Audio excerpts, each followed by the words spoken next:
Hi everyone, welcome to our channel Bio Explorers.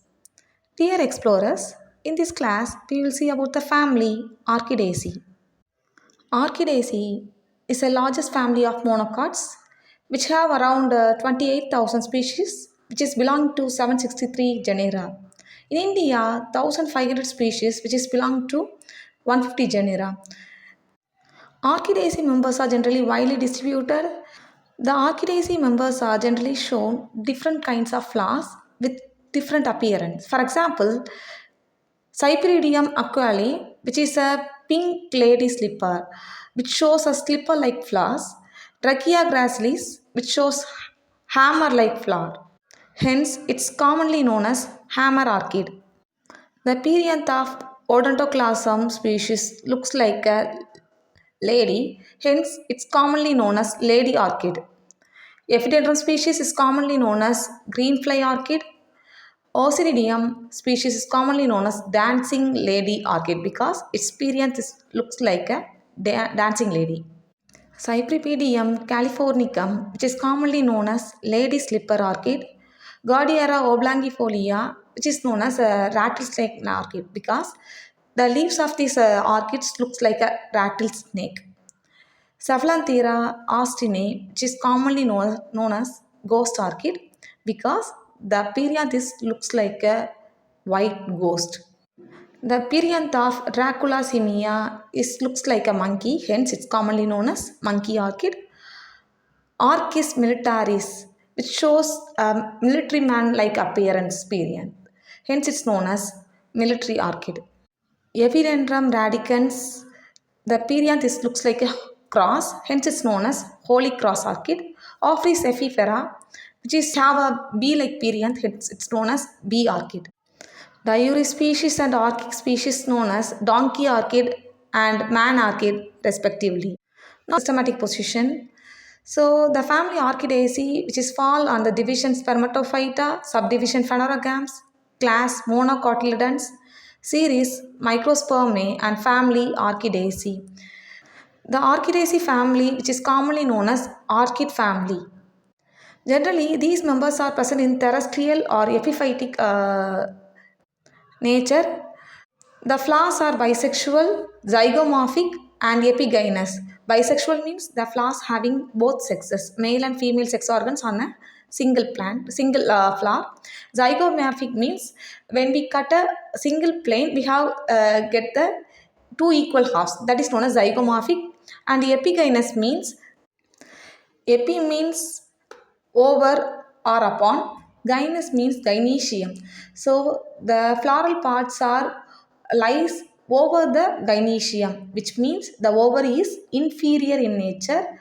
All other floral parts are superior in nature. The perianth is generally 6 in 2 walls. Here the perianth means undifferentiated sepals and petals. So in this category, the single unit of perianth is known as tepals. The stamens and pistils are united to form a column. So stamens are male reproductive part and the pistils are female reproductive part, which is united together to form a column. The pollen grains are aggregated to form a pollinia. The ovary is inferior, unilocular with numerous tiny ovules on a parietal placentation. Here the ovules are tiny in nature and the seeds are tiny in nature. Hence, this family comes under the series Microspermae. So micro means minute, tiny. Spermae means seeds. So the tiny seed-bearing plants are present in the family Orchidaceae. The fruits are generally capsule type with numerous non-endospermous seeds. The Orchidaceae members are generally found in India and all over the world. In India, 1500 species are present, which is belong to 150 genera. So these species are present in tropics but rare in Arctic regions because it needs moisture content but not too much cold. So mainly found in warm and moist places and also found in the dry, seasonally cold environments. In tropics, orchids are epiphytes while in subtropical regions, that orchids are terrestrial in nature. So epiphytes are nothing but a plant which is attached on other plants. It's known as epiphytes. And in tropical region, subtropical region, the Orchidaceae members are terrestrial or land living plants. They are generally perennial herbs, epiphytic herbs, example Dendrophyum and Bulbophyllum. They are terrestrial herbs which is growing on wet soils, example Nervalia. In Orchidaceae members, they also having the saprophytic plants like Erythrocus, which is a saprophytic climber, Saffronthera austinae, which is a saprophytic herb, Gastrodia species, which is a saprophytic herb. And in Orchidaceae members, the climber is also available. For example, Vanilla species, which is a climbing plant. So in Orchidaceae, the main roots are completely absent, whereas adventitious roots are present. That adventitious roots are arise from the nodal region. So in terrestrial species, the tuberous roots are present, example Orchis species, whereas in epiphytic species, aerial roots are present, example Dendromium species. So in Orchidaceae members, generally having a special feature that is known as velamen roots. So in epiphytic orchids, the older parts of the aerial roots having a modified spongy epidermis. That spongy epidermis is generally made up of dead cells.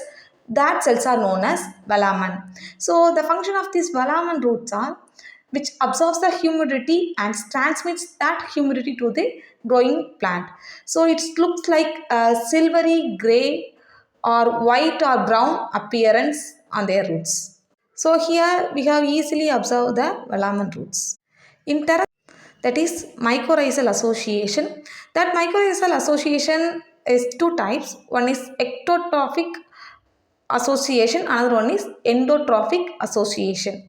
In ectotrophic association, the fungus form a thick investment over the root, whereas in endotrophic association, the fungus penetrates the cortical cells of the roots, which helps the plants to capture the nutrients from the soil. So in terrestrial orchids only we have observed the mycorrhizal association, whereas in epiphytic orchids there is no mycorrhizal association. In some orchids, the roots are green and photosynthetic in nature, example Taniophyllum species. And in some orchids, the roots are helpful for climbing purpose, example Vanilla species. The Orchidaceae members lack a permanent woody stem, whereas they are having a herbaceous stem-like structure. The stem is generally aerial or subterranean and cylindrical in nature. The Orchidaceae members having two types of stems. One is monopodial stem, another one is sympodial stem. So in monopodial stem, they are growing on a single bud. The leaves are added from the apex of the each stem and each year. So it grows longer accordingly. For example, Vanilla and Vanda species. In sympodial stems, they are having two ends. One is front, another one is back. So in front, their newest growth is available, and in the back, the oldest growth is available.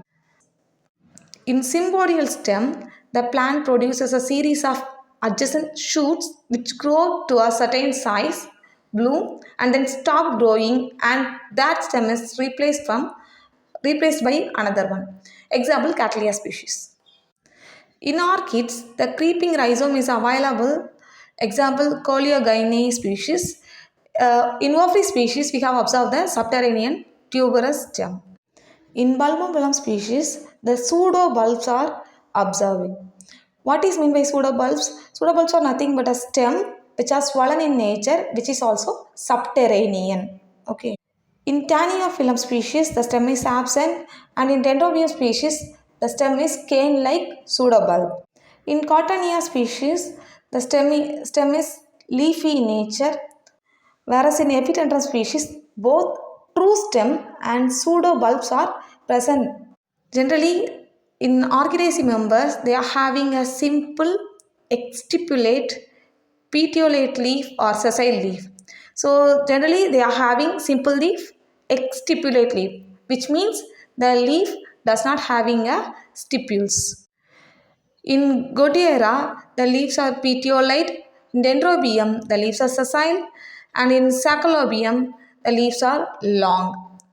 In Dendrobium, the leaves are alternatively arranged, whereas in Goodyeara, the leaves are arranged in whorl format. In Geodorum, the leaves are acute in nature, and in Cymbidium, the leaves are coriaceous in nature. Coriaceous means leather like leaves are present. In saprophytic orchids, the leaves are generally small and scaly in nature. Radical leaves are present in Josephia, or in Dendrophyum, the leaves are cauli in nature. In Cleistostroma, the leaves are fleshy and the leaves are generally entire. The leaf bases are covered by a sheath that is known as leaf sheath, which covers over the stem. In epiphytic orchids, the leaves are showing xerophytic features like thick succulent leaves with sunken stomata. So the leaves are generally showing a parallel venation because the Orchidaceae members are considered the class monocotyledons. The leaves are generally convergent or divergent in nature. In Pogonia, there is only one leaf is present, whereas in Epipogum, the orchid is leafless. So this is what the vegetative features of the family Orchidaceae. Thank you all for your quiet listening.